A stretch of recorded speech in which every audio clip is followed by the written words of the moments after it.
Hello दोस्तों, स्वागत है आपका उमा मोटिवेशन में। और मैं हूँ आपकी दोस्त उमा।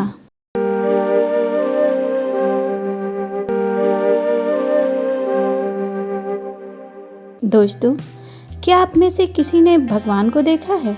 नहीं ना? पर भगवान है। हम सब मानते हैं कि इस पूरे ब्रह्मांड को कोई ना कोई तो संचालित कर रहा है। और अब हम पूछेंगे कि क्या आपने हवा को देखा है? पर हवा है क्योंकि हम उसे महसूस कर सकते हैं। इस तरह सृष्टि के कण-कण में बसते हैं भगवान, पर वैसे नहीं जैसे हम उन्हें मंदिरों में देखते हैं। भगवान के वास्तविक रूप को दर्शाती हमारी आज की ये मोटिवेशनल कहानी, जो आपको भगवान के वास्तविक रूप के दर्शन कराएगी। तो चलिए शुरू करते हैं आज की मोटिवेशनल कहानी। बहुत समय पहले की बात है। एक छोटे से गांव में एक गरीब आदमी रहता था। वह दिन भर मेहनत मजदूरी करता और रात में रूखा सूखा खाकर सो जाता। एक समय उसका छोटा सा हंसता खेलता परिवार था, पर वक्त की चोट ने उससे सब कुछ छीन लिया था। 2 बच्चे, पत्नी एक बीमारी की चपेट में आके चल बसे थे। अब वह बिल्कुल अकेला था। गरीबी की वजह से रिश्तेदारों ने भी मुंह फेर लिया था। अब वह था और उसकी ईश्वर के लिए सच्ची भक्ति थी। वह रात दिन ईश्वर को याद करता और मन ही मन प्रार्थना करता कि हे ईश्वर, काश मुझे इस जीवन में एक बार आपके दर्शन हो जाते। उसके बाद यदि मुझे मृत्यु भी आ जाए तो कोई गम नहीं। उसके गांव के किनारे भगवान का एक मंदिर था, जहां लोग सुबह नहा धोकर दर्शन करने जाते। पर छोटी जाति का होने के कारण इस गरीब को मंदिर के अंदर जाने की अनुमति नहीं थी। कभी कभी ईश्वर के दर्शन न कर पाने की विवशता से उसकी आंखों में आंसू आ जाते। एक दिन भगवान को एक नज़र देखने की इच्छा से वह मंदिर की सीढ़ियों पर चढ़ गया। पर जैसे ही वहां के पुजारी की नज़र इस पर पड़ी, चिल्लाने लगा, देखो तो इस अछूत को, इसकी इतनी हिम्मत, यह भगवान के मंदिर को भ्रष्ट करने चला है। और फिर वहां के कुछ लोगों ने उसे धक्का देकर नीचे गिरा दिया। सीढ़ियों से गिरने के कारण उसकी कमर और घुटनों में बहुत चोट आ गई। किसी तरह अपनी टूटी हुई झोपड़ी में वह चलकर घर आया और बैठकर रोने लगा। फिर वह मन ही मन ईश्वर से बातें करने लगा और कहने लगा, हे ईश्वर, क्या इस जीवन में कभी आपके दर्शन नसीब ना होंगे? क्या मैं ऐसे ही मर जाऊंगा? इस जीवन में मुझे जो कुछ भी मेरे पास था, वक्त ने सब कुछ छीन लिया, पर मैंने कभी शिकायत नहीं की। अब जीवन की आखिरी इच्छा है कि काश एक बार आपके दर्शन हो जाते। ये बातें करते करते अपने आप से बड़बड़ाते हुए ही उसे कब नींद आ गई पता नहीं चला। रात में उसे एक आवाज़ आई कि उठो बेटा, जग जाओ। जिस तरह तुम मुझसे मिलना चाहते हो, उसी तरह मैं भी तुमसे मिलना चाहता हूँ। तुम मुझे इतना स्नेह करते हो तो भला मैं तुमसे क्यों नहीं मिलना चाहूँगा। पर मुझे एक शंका है कि क्या तुम मुझे पहचान पाओगे? गरीब बूढ़ा तुरंत खुश होकर बोला, हाँ प्रभु, मेरा मन कहता है कि आपको जैसे ही देखूंगा तुरंत पहचान लूँगा। तो आवाज़ फिर से आई, अच्छा ठीक है, कल मैं तुमसे मिलने तुम्हारे घर आऊँगा। यदि तुमने मुझे पहचान लिया तो ठीक, अन्यथा मैं तुम्हें देखकर वापस हो जाऊँगा। बूढ़ा गरीब खुशी से चहक उठा। अपने शरीर का दर्द भी अब उसे खत्म होता महसूस हुआ। सुबह उठकर नहा धोकर भगवान का इंतजार करने लगा। घर में जो कुछ भी खाने का सामान था, जल्दी जल्दी उसने भोजन बनाया और सोचा भगवान आएंगे तो उन्हें मैं अपने हाथों से खिलाऊंगा। पर सुबह से दोपहर हो गई, कोई नहीं आया। वह निराश होने लगा। तभी दरवाजे पर दस्तक हुई। उसने उठकर दरवाज़ा खोला तो उसने देखा एक भिखारी फटे पुराने कपड़े पहने खड़ा हुआ है। बूढ़े को देखकर बोला, बाबा, कई दिनों से कुछ नहीं खाया, क्या कुछ खाने को मिलेगा? कई घरों के चक्कर लगा चुका हूँ, खाने को कुछ दे दोगे बाबा? बूढ़ा कुछ देर सोचता रहा। फिर खाना तो भगवान के लिए बनाया था, पर वो तो आए ही नहीं, तो किसी का भला यदि उस खाने से हो जाए तो उसमें क्या बुराई है। फिर उसने भिखारी को खाने को भोजन दिया।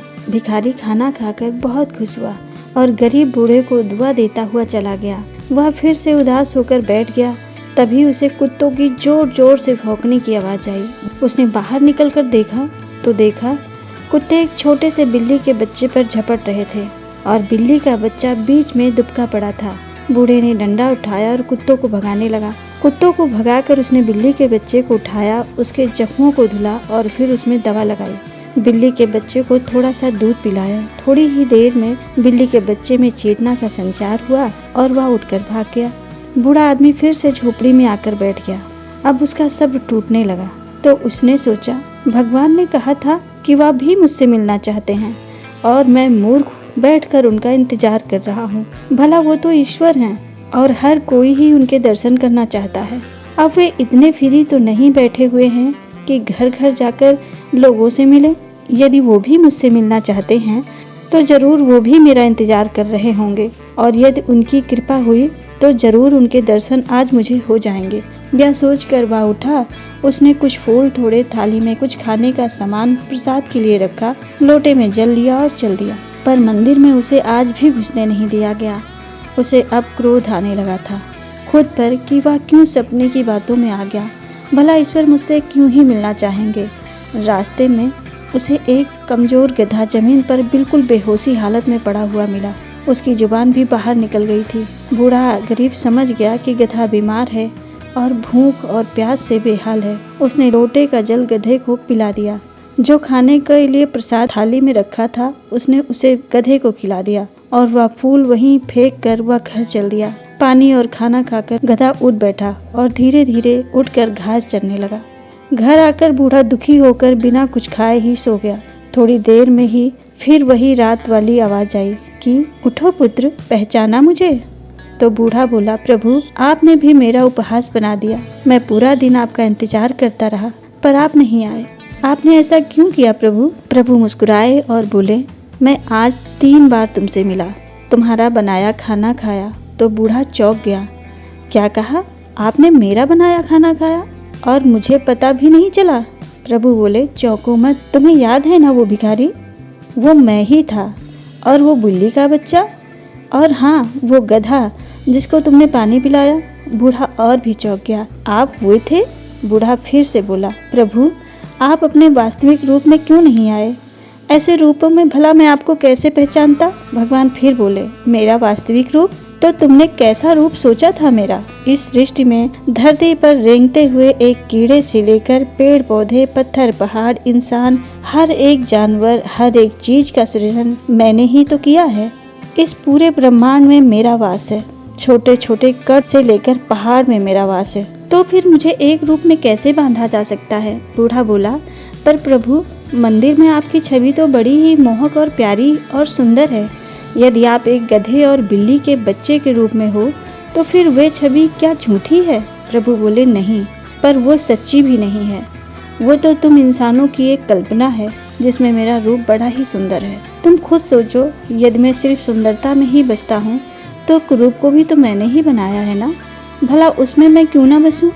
मेरे लिए सभी एक समान हैं। जैसे एक माँ बाप को अपनी हर औलाद से समान प्रेम होता है, चाहे वो कैसी भी हो, वैसे ही मुझे भी अपनी हर संरचना से प्रेम है।